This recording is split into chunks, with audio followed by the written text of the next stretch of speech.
Hey everybody, what's happening? Son of a Silverstacker here. In today's numismatic news and information for the second day of September 2022, I'd like to welcome you over to AppMex, where we can check out those live spot prices. However, before that, I'd like to welcome you over to a good morning to you with Tiny Numismatics, and that's number 222, and that's going to be this morning at 9:30 a.m. Eastern, 6:30 a.m. Pacific. I know that's early out there out west, but hope to see you there. Tell a friend. Now, these are the live spot prices at AppMex. Let me see if they've changed since then. Nope, not really. Looks like gold is still up $6.50 to 17.14.90. Silver up 12 cents to 18.19.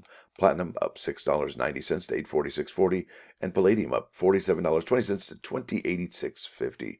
Now, let's pop over here to numismaticnews.com. There's an article by Richard Gidroich 17 hours ago. Title of the article is A&A Sales Indicate Strong Market.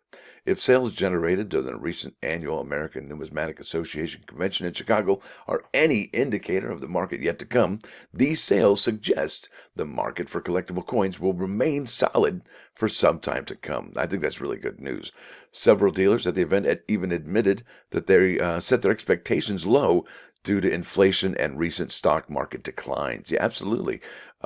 They were pleasantly surprised, however, to find that collectors continue to participate on a higher level than anticipated.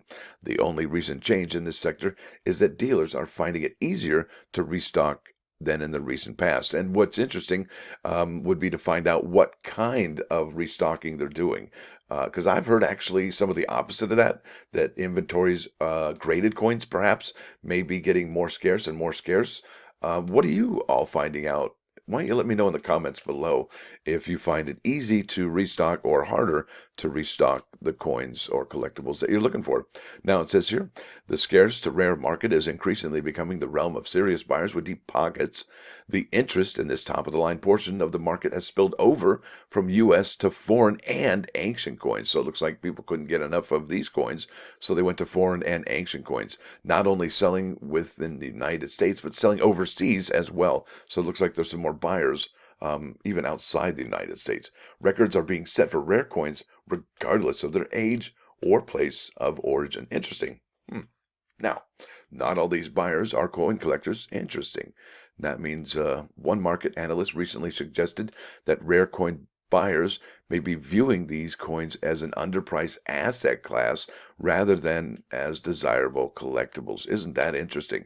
So it looks like people who, I guess, would invest, in the stock market, in the bonds or mutual funds or annuities or any kind of those instruments are looking at these.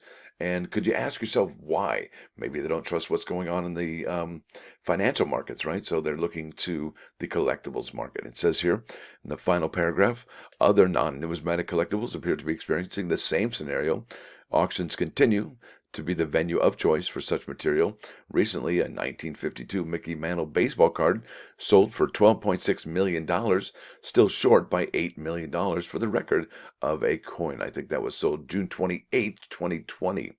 Can't remember though for sure. Now, a specialized collection assembled by Christopher J. Salmon, consisting of 128 Massachusetts colonial coppers, realized more than 2.9 million, or an average of about $23,000 per coin, in an August 22nd sale. Could you imagine? That's a lot of coinage right there for one coin. More rarities not made available in years will be auctioned throughout the fall. Expect to dig deep if you want to own any of these. There you go, public recommendations. Now, with these strong sales, okay, and the desirability to own coins, there's always folks that, put their mind to not necessarily great things or good things, but how to get over. And this particular article by Patrick Heller, 17 hours ago, and this is from Numismatic News as well. And this article is called Buyers Beware. And I couldn't believe what I was reading on this, and I was like, well, I got to share this with the good folks. So here we go. As the late science fiction writer Robert A. Heinlein wrote, there ain't no such thing as a free lunch.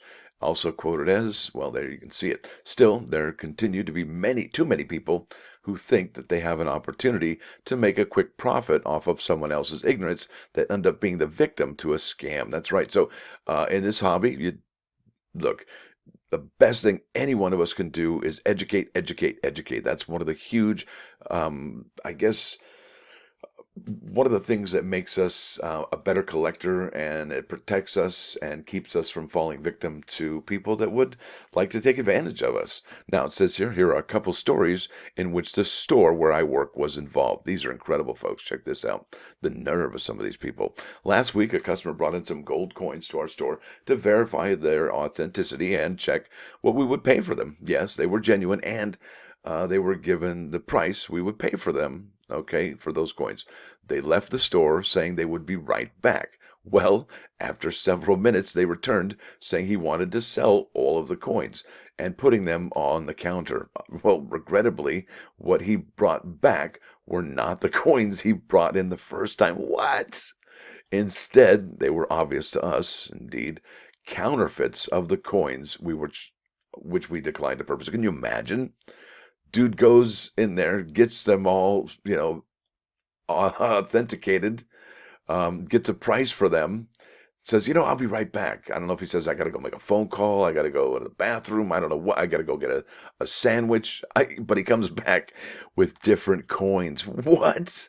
The nerve. Now it says here, a few days later, we were contacted by the local police department to see if any of our exterior video cameras had recorded the interaction this man had with someone else in the parking lot of our shopping center. Regrettably, we did not. Oh no, because it turned out that this victim had responded to an offer to sell these coins on Craigslist at a price well below what our company would pay for them. The victim responded to this ad. Oh no.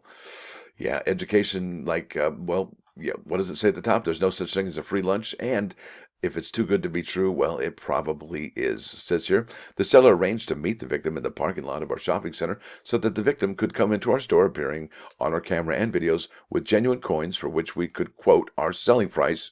We were told that after leaving our store the first time, the victim gave the coins back to the seller, then went to his own vehicle to get the cash to pay the seller. After he paid the seller, he was given the counterfeit coins instead of the ones he had just taken into our store. What? By the time he learned about the switch of the items, he went back to the parking lot. The seller was long gone. Can you believe it? So, I mean,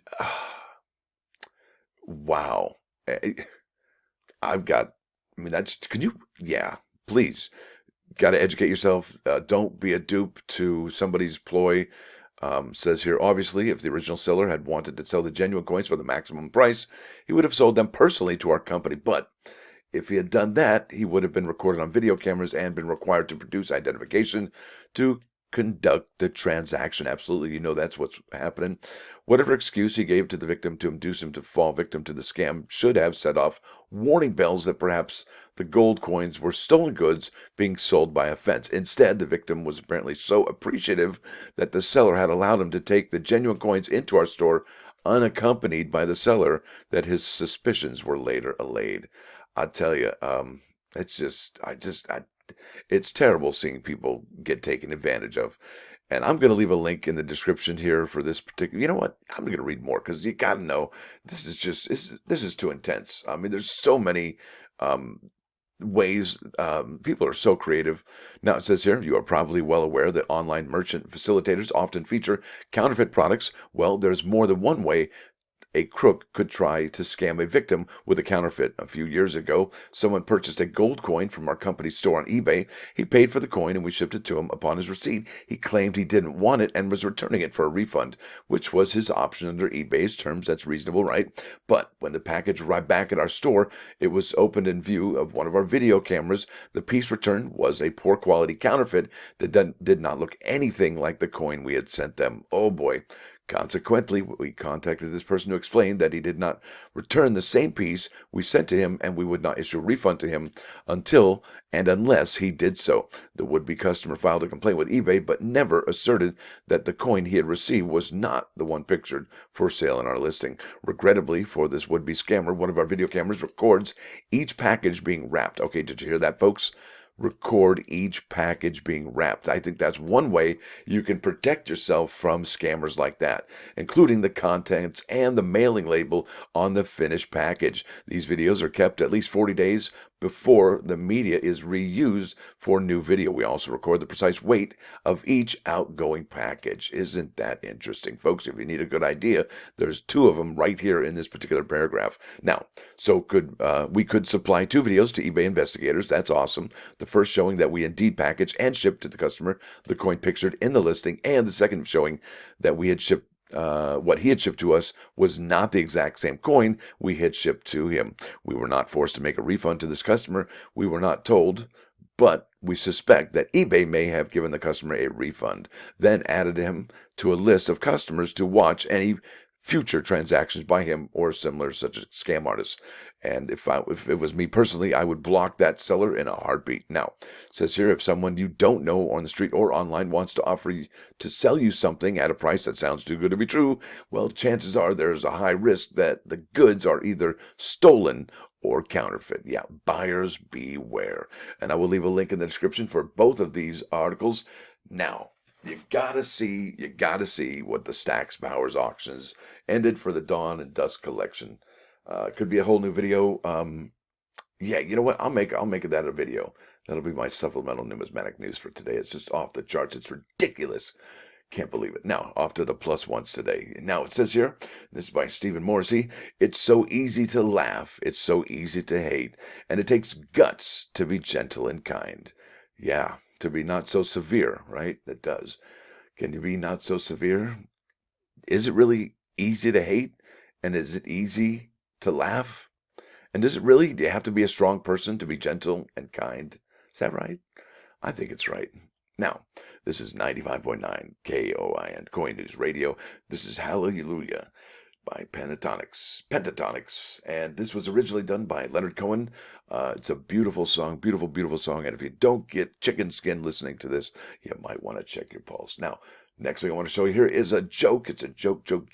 Why are skeletons so calm? Well, because nothing gets under their skin. So there it is, folks. I want to thank you all for watching. Thanks for dropping by. Don't forget to hit that like button. And if you do like what you're going to see, please subscribe to the channel. It's free. Son of a silver stacker.